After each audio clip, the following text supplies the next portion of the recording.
There is a customer none of us are allowed to serve.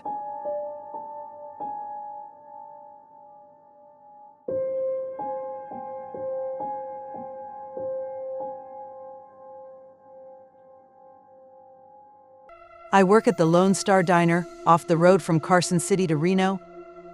Why do I work at there? Well, because my life plans didn't work out. Generally, if you're caught working at a diner past college, specifically one in the middle of nowhere, it might mean that things aren't going so hot. But still, why this diner? Why Lone Star specifically? Of all of the diners in the world, what makes Lone Star so special is the pay. The pay is fucking great. There are maybe 10 other diners within a 30-minute drive from where I live. Most of them average out to a little over minimum wage. Meanwhile, Lone Star is whipping up a mean $50 an hour. And that hourly rate is due to one single, solitary reason, no matter what anyone tells you.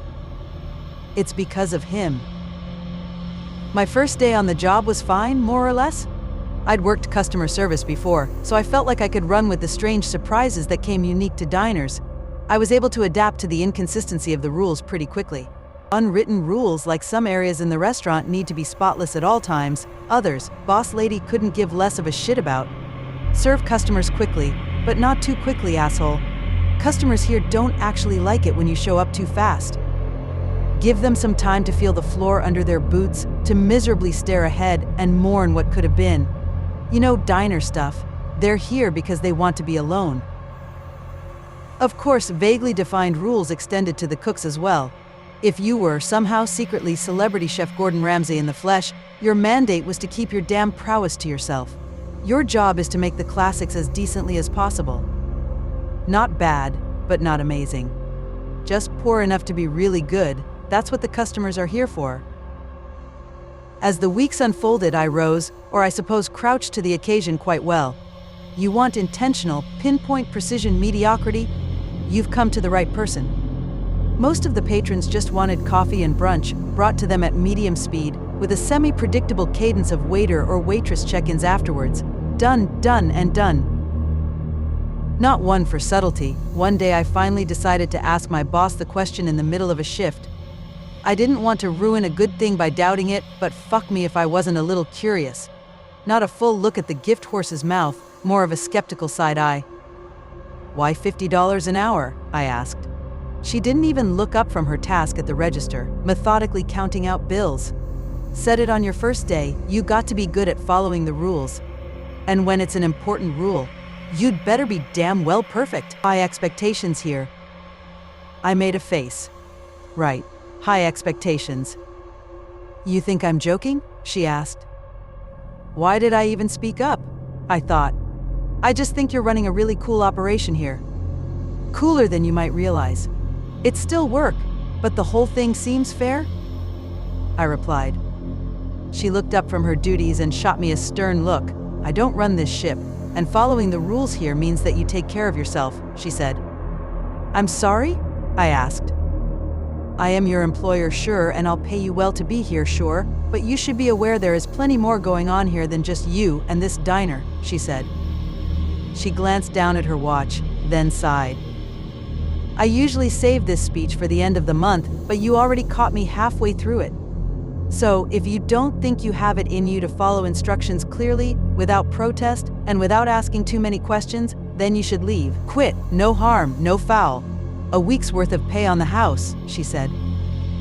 The conversation sputtered shortly after that. I tried to find an opening to ask more about what she meant, but she was closed off to the topic moving forward. And you know what? That was fine. If she wanted me to put my head down and just do the work, I could do that. And work I did. And things were good. Mundane small talk with the customers was fun, my coworkers were friendly, and I was getting paid well. I'd found a place to park the failures of my life. A place to build from. It must have been a Saturday, I think, when I first noticed him. An occupied seat in the far corner of the diner. No idea how long he'd been sitting there and waiting, though he certainly looked patient. I had the strange inkling that he'd been left hanging for quite some time, though I couldn't actually remember seeing him enter. Brown corduroy shirt, short hair, Mid-50s, it seemed, a reasonably calm smile, normal-looking dude. I started making my way out from the back and headed towards him. Immediately, I felt a tight grip on my arm. It was Melanie, my boss, with a forceful clutch, enough to make me drop my notepad.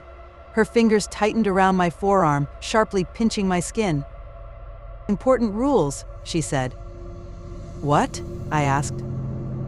"You remember our chat about rules? Well, this is the most important one, okay?" she said. "Okay?" she repeated. "That man over there in the corner." She motioned to the man who had caught my attention sitting upright, hands softly clasped together, coy smile across his face. "You don't go up to him. You don't say a word to him," she said. "But he's a customer?" I asked. Her hold intensified. She was hurting me, almost as if she was taking out some sort of unseen anger on me.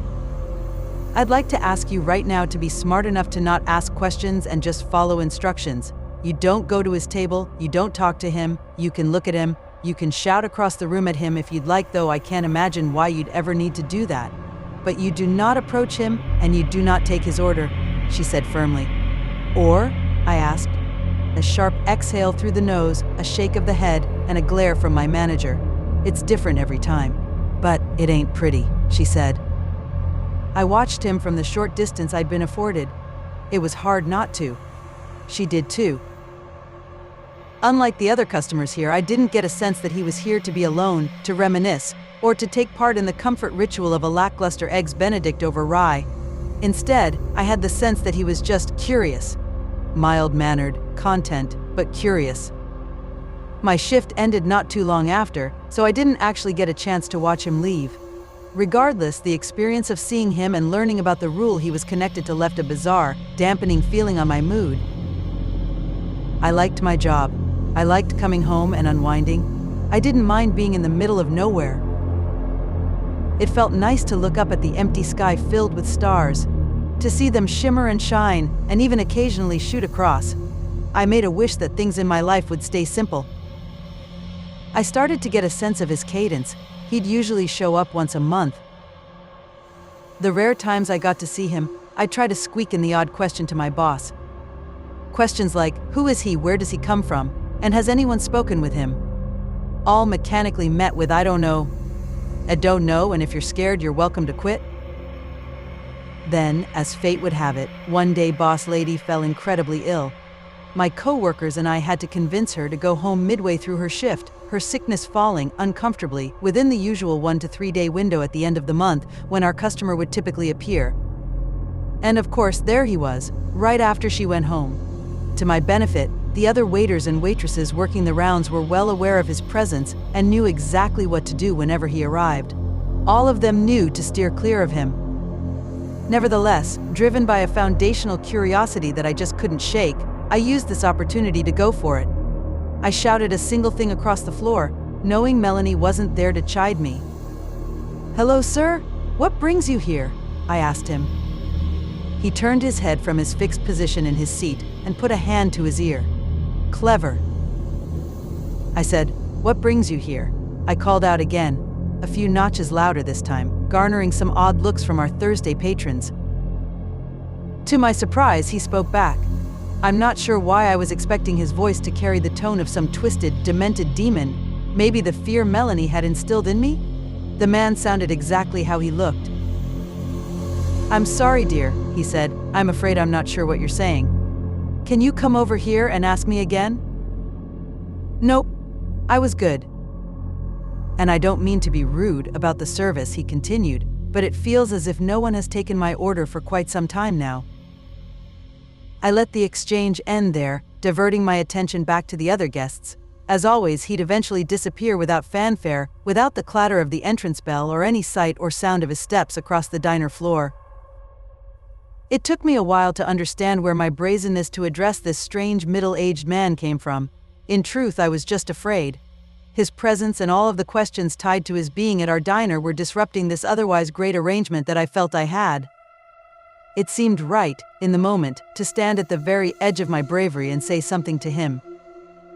Of course, now that he was gone, I just felt worse. The next week, I was invited to something pretty interesting at work. I generally have a good amount of visibility into what Melanie the boss lady does on a daily basis. The only element that remained elusive was her bi-weekly check-in with a particularly sharp-dressed agent-looking fella. There was a pretty consistent presence of state troopers, agents, and similarly uniformed men and women dropping into the diner, though I seldom paid it mind beyond simply noticing it. Midway through wiping down the tables, only an hour or so into my shift, Mel swung by and said, "Hey, want you in the meeting with the big boss, if you have a few." The big boss? Sure, yeah, coming, just, if you don't mind me asking, who is? She let her eyes speak her unwritten rules to me. Questions equals generally bad. With a small, messy stack of notes, papers, and documents. He made it a point to size me up, staring me down uninterrupted, like a deer to headlights, no concern at all about how awkward he was making it for me. Then he turned to Melanie. "How long she been here?" he asked her in his gruff Western drawl. "6 months, she said." "You trust her?" he asked. "I trust her. Yes," she replied. He let his eyebrows say, "If you say so," then went on with it. "All right, so apparently you had a visit from the wandering man last week. You," he said, motioning to Melanie, "were out. But you," attention now shifted to me, "weren't. Give me the lowdown." "The wandering man?" I wondered. The agent caught the confusion in my eyes. "Jesus, you've told this girl nothing, haven't you?" he said to Melanie. "Sir, I know it sounds weird," she said, "but I personally feel as if the man is almost, I don't know, drawn to curiosity. Like maybe the less I say to those not already in the know, the better." "Wandering man," the agent cut her off, "is our nickname for the fella that sits in the corner of your fine little establishment. Or should I say, the state's fine little establishment." "I'm sorry?" I asked. "That's correct. The state's." "Congratulations, Mayim, you're part of a government operation. The wandering man, not just a cutesy little nickname but our legal definition of this tricky little problem, is a phenomenon we discovered many years ago. At the time he would just walk the desert landscape, chatting up unsuspecting strangers with bizarre questions. Everything fine, all hunky-dory. A little weird, sure, but nothing illegal.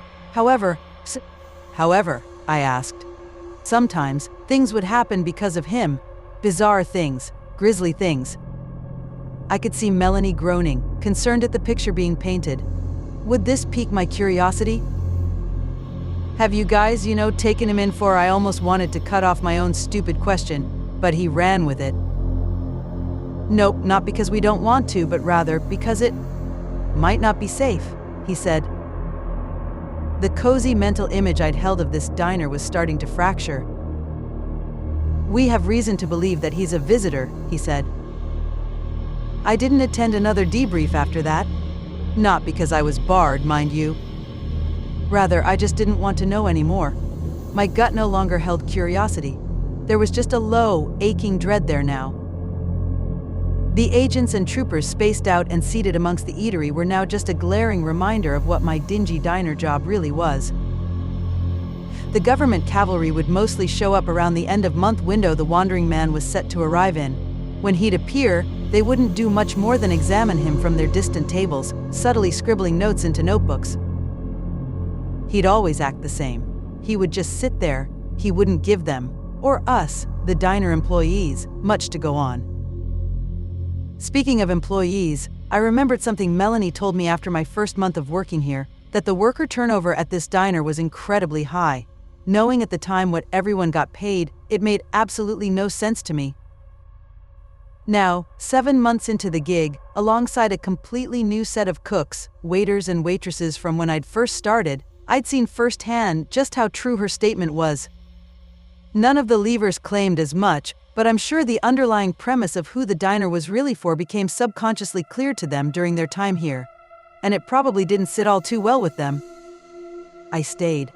But not because of the pay. I'm actually not sure why I did. We had a new cast of rookie employees now. The ones who understood the vague terms of the situation, just as Melanie, I, and all former employees did, stuck around. Those who couldn't reconcile the situation with their inherent curiosity naturally filtered out. And then there was Malcolm. It was only his first week. He was a keener. Mega keener. He'd bulldozed through a giant list of tasks and was already asking for the next batch of work to chew through. Anything he could get ahead of, anything he could step in for, anything he could learn, he was on it. He wanted to be as helpful as humanly possible. I think the salary of the role, for a guy his young age, was just too alluring for him. For our part, Melanie and I tried our best to get him to pace himself. We were both giving the spiel now. By this point, we'd more or less perfected it. There are things about this diner that are strange. Rules you will have to follow and not think about. Rules that are concrete, immutable, and non-negotiable like gravity. He nodded. At that moment, I really believed he was internalizing my words. And if that doesn't work for you, and if you don't think you can take care of yourself, then you shouldn't work here, I continued. There was always a visceral feeling in my stomach whenever I saw the wandering man in the corner during the same week that we were onboarding new staff. I'm sure Melanie felt it too.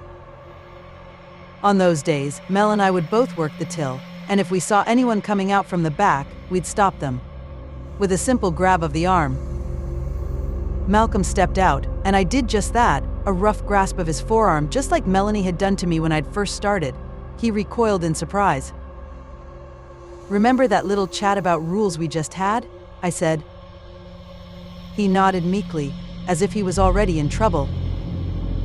I pointed to the man seated at the far table in the brown corduroy shirt, staring straight ahead, with what I believed at the time no real reason to be here, and I said, "You will not, under any conditions, serve that man.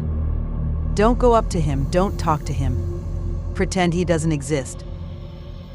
Malcolm lifted the garbage bag he was holding in his left hand. In my nervousness, I hadn't actually clocked what he was stepping out for. "Just doing garbage duty, Mayim," he said. But understood. And then he left out the front door with his usual swagger. The dumpster wasn't as close as we would have liked, so I appreciated his willingness to take on this duty so soon into his employment. I turned back to observe the wandering man. We had a crowd of agents in attendance that day, scattered about the restaurant. The man wasn't one to speak up often. Today was an interesting exception.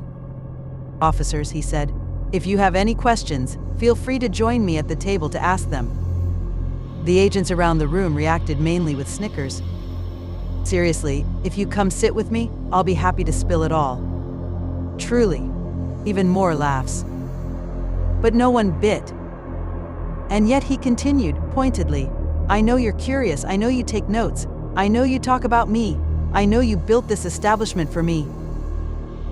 As I reconciled the fact that this was the most words I'd ever heard him string together in succession, I heard the chime of the bell. A door had opened. Malcolm was dusting his hands as he entered through the diner's side door. A door which was situated right beside the table the wandering man was seated at. It all happened so fast. And yet, it played out in front of me excruciatingly slowly, as if there was a moment, a single solitary second where I could have stepped in. The wandering man dropped any pretext of an exchange with the agents, stopping his sentence midway and adopting a completely new demeanor. He played the role of a low, miserable, tired man and said, 30 visits, terrible service every time, in a pathetic tone just as Malcolm walked by. Malcolm, instinctively, plucked a notepad out from his chest pocket and turned his head to face the man. "Hey, I got you, Chief. I can have them ring something up for you. What do you?" And then Malcolm froze in place. And the wandering man's expression turned Cheshire cat wide. His neck alternated between tensing and fluttering with what seemed to be undeniable excitement.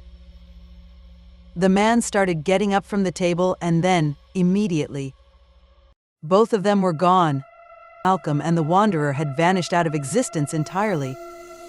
The insanity of the moment was interrupted by the coded language I heard blared over a megaphone, nonsensical agents speak, that has been seared into my memory forever.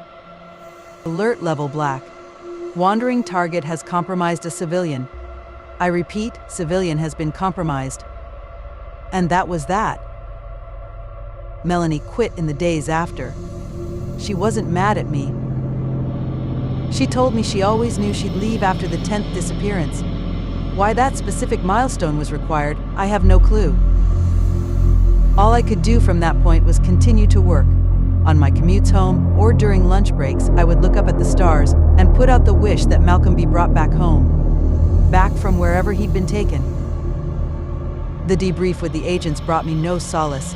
The exchange with them was simple and short. Where was he taken to? Answered with, he's gone now. With a perpetual dagger in my soul now, I had only the smallest of silver linings, if you can even call it that. A lesson. The lesson that I needed to be even more watchful, even more diligent.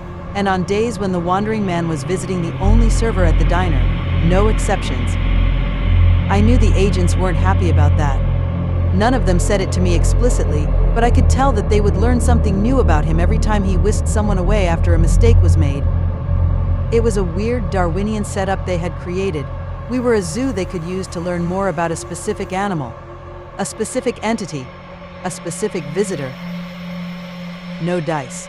They'd just have to watch him sit now. Or wait for him to do something different. I waited for the 3-day stretch at the end of the month that he usually appears in. Things were quiet up until that point. When he finally showed up, it wasn't what I expected. For the first time ever, I saw the wandering man walk right through the front door. In the dead of night, at the tail end of my shift. I was at the till, paralyzed as he took step after step to close the distance. And then, he was right there, standing in front of me. And I was sure, absolutely sure, that I was going to die. He smiled. Don't worry. I have my own little set of rules I play by, he said. I didn't say a word. This was no man's land right now. I know you've been curious about me. I've admired it from the moment you first spoke up to address me. Cautious curiosity is a great thing to see in someone, especially in such a reckless species. Please just go. I thought to myself, I'd like to answer a question about why I'm visiting.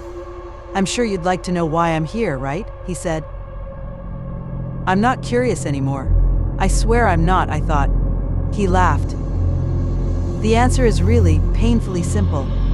This little game, this little charade I'm playing, it is just so unbelievably fun. Please don't kill me. Please, I hoped. You truly have a wonderful planet. I will return again soon. Promise. Give me a month, maybe 2 this time. A sincere, kind smile delivered with kind eyes.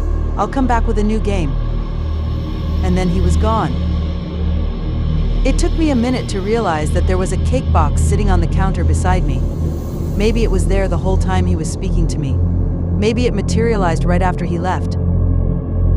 I opened the box to find Malcolm's severed head, a blank expression on his face, sitting on a bed of poorly and confusingly organized flowers. Almost as if there was an intention to create a floral arrangement, but no understanding of what something like that would look like. On top of the horrific display, written in an almost childlike handwriting, was a note that read, "I brought him back, just like you wished." The worst thing about being trapped at a diner in the middle of nowhere is that you realize that there really is nowhere else to run to. Every single part of our planet is blanketed by stars, by open sky. Someone could drop in any time,